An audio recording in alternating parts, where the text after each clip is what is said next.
A lake which is rich in organic waste may result in option A, increased population of fish due to lots of nutrients. It is incorrect.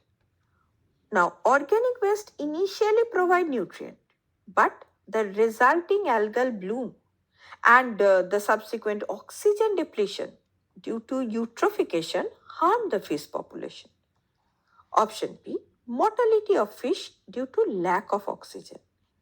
Now, organic waste promotes the growth of algae, leading to an algal bloom. So, when algae die and decompose, this process consumes the dissolved oxygen, creating hypoxic conditions, that is, low level of oxygen, that cause fish mortality. Hence, it is the correct option. Option C, increased population of aquatic organisms due to minerals.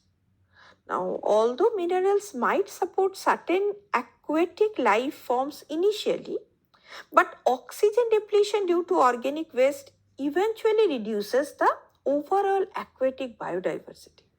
Hence, it is incorrect. Option D, drying of the lake due to algal bloom. Now, it is incorrect because algal bloom do not cause the lake to dry, but they lead to oxygen depletion and also changes the aquatic life composition.